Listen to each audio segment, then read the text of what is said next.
Hey everybody, this is Bill Huizenga, obviously in Washington, not in West Michigan, hoping to head back home this afternoon. But I gotta tell you, I'm gonna be walking in for our last vote here momentarily, and I am just flabbergasted that my Democrat colleagues are going to be voting affirmative on this bill, and here's one of the reasons why.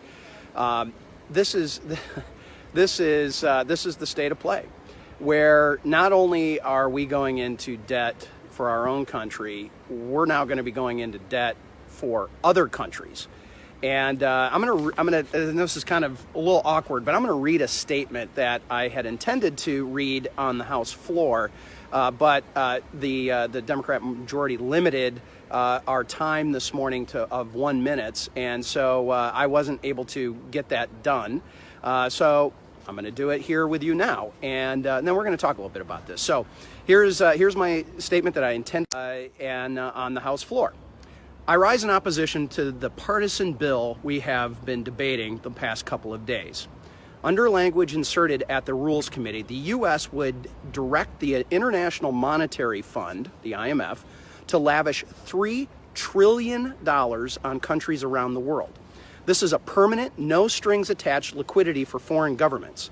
The Democrats' bill would therefore send at least $20 billion to the world's foremost state sponsor of terrorism, Iran. It means at least $17 billion for the Assad regime in Syria.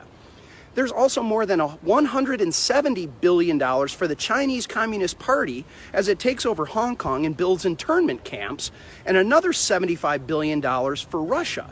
Meanwhile, an amendment I offered to prevent Americans' banks from financing Iranians who have been sanctioned for terrorism and human rights abuses wasn't even made in order by the Rules Committee. Strange priorities from the Democrats. It's obscene to attach billions of dollars for China, Russia, and state sponsors of terrorism to legislation that funds our military. I urge a no vote on this bill, and I'm going to be voting no. And this is to fund our military, and we are going to be directing the IMF, which, by the way, I had jurisdiction over at one point when I chaired one of the subcommittees on financial services. It was called the Monetary Policy and Trade Subcommittee. And so I'm very familiar with the IMF, very familiar with the good work it does, and very familiar with the bad work that it does.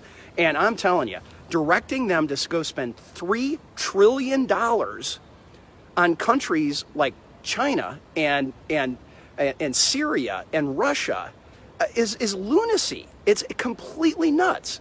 So this is a problem. We have to deal with it. I hope the Senate. I don't have great expectations out of Michigan's two senators, but I'm hoping that someone in the Senate realizes how foolish this is and what we would be doing if we moved ahead with this. And so again, no hearing in the committee. It got inserted in at the Rules Committee. My amendment that wouldn't allow American banks and therefore our deposits as American taxpayers be used to fund Iranian terrorists was rejected. They wouldn't even take up my amendment.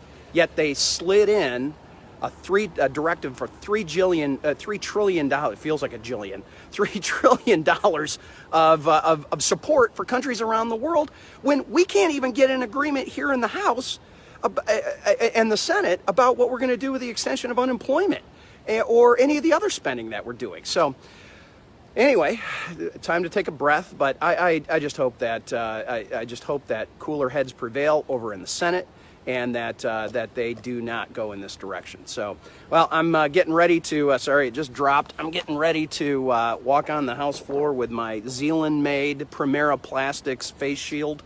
My friend Noel Cuellar and his great team over there pivoted from moving